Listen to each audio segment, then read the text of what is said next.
You want to know what's going on.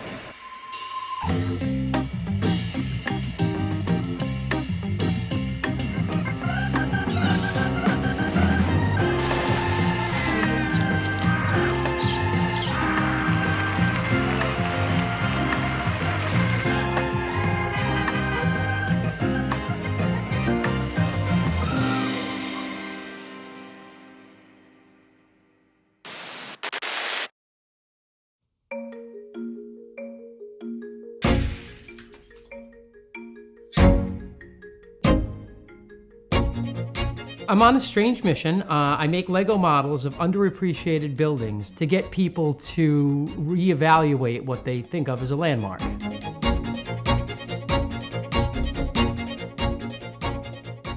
My name's Andrew Grover, and I'm a Rhode Island Lego artist. I lived in Patuxent Village for a while, one of the best little villages in Rhode Island. And when you go out Patuxent Village on Post Road, there's that beautiful old school building, Aldrich. And I lived in Warwick at the time when they were going through their whole school consolidation. Well, Mike, we've known these closures were coming for quite some time, and reality has finally hit at two junior highs, Gorton and Aldrich. I remember thinking when that happened, I was disappointed. Aldrich and Gorton are beautiful buildings. They're gorgeous buildings. They're culturally important. And that was the thing I noticed, is that in all the discussions of what should be opened and closed, cultural heritage and aesthetic value of the structures was never factored in. Now, I'm not saying that's the only thing. Of course not. You talk about school buildings, they have to be functional at a certain level. It has to make sense for your populations. But those other things should not be included in the conversation. And they never are, not in Warwick, not anywhere. And that bothered me a lot. Why did it suddenly jump in me one day that, you know what, I'm gonna take Aldrich, because Aldrich was my first one, I'm gonna build it out of Lego.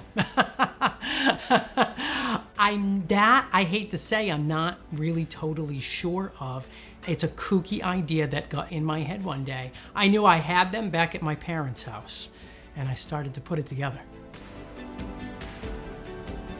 What I'm doing is there's a serious message here. Like, I'm serious about how I want to change the conversation about public buildings. But I also like to do things in kind of a mirthful way, I suppose you could say.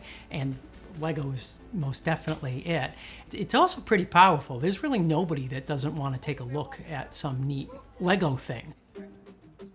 The buildings that I always want to build are ones that are interesting to the Rhode Island story, that are aesthetically interesting in some way.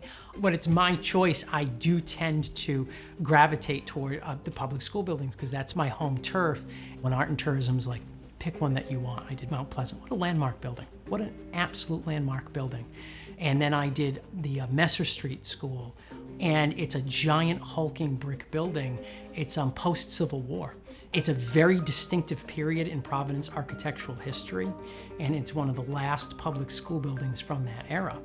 And it's gorgeous. And whenever you say to people it's a post-Civil War, the first reaction people always have is, that's a public school building, that's way too old. And I stop people like right there. That's big absorbed classism there. Nobody says that about the Moses Brown buildings. There's a lot of old buildings there. Nobody says that about University Hall at Brown University. That's something we just reserve for public school buildings. There is no reason that a beautiful piece of cultural history that's a beautiful building, that is not suitable for people to work and learn in. Not at all. That's totally a choice that we've made to take that away from the public sphere. I got a building. I got to make it out of Lego, all right? The first thing I do is I go out and I take my own set of pictures of it. I need a picture of each face of the building. That doesn't mean 4, by the way. It means like every little that they have. Any artistic representation of something shouldn't be going for absolutely every detail. It's the choice, realizing that there's certain things that this is what makes this structure, and then whatever that is, that's the thing that you really have to go for. And sometimes it's a certain distinctive architectural detail. Like again, when I was looking at Union Station, that's got a very prominent entranceway there, and then the rest of the building kind of rectangles out. I use pretty regular bricks. There are not a lot of specialized bricks in my models. I have to buy a lot in bulk. I'll need 1,000 just like standard like red 1x6s or something like that. I was commissioned to do the build of the Providence Public Library the summer of 2019 because as they were going through their big renovation, they were thinking about what sort of artwork do we want to anchor the gallery space in there. And I pitched them a medium and a big sized, and I'm really happy that they went for big. I got that over there in like the 3 or 4 days before the world shut down due to COVID, and like we knew that was going to happen. And so we got it together, but then still it was some months before anybody could see that.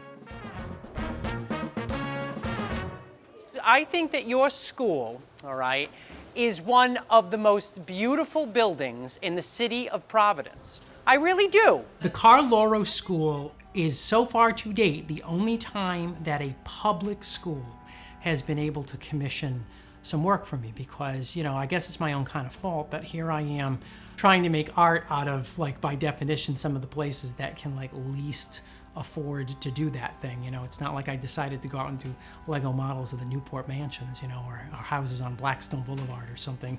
But sure, it worked, and I was happy to do that just to be able to say finally a school could support some artwork that celebrated itself. And I love all of these brick details near the roof. Have you ever, when you go outside, have you ever looked up and seen all of those little brick details? Ooh, you've got to look. They're very nice, all right? They're very, very, very, very nice. I want to see these buildings celebrated in art. Isn't that what we do in this country? How do we send the message that a structure is important?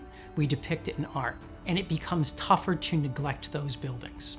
So to me, my mission is to build as many of these as possible, just get as many people to see them as possible. It's kind of as simple as that. And yes, we can have lots of conversations about it, but to me, every time a Rhode Islander lays eyes on a beautiful building, but neglected, or just not celebrated, every time they lay eyes on a piece of art, it just inches it up a little bit.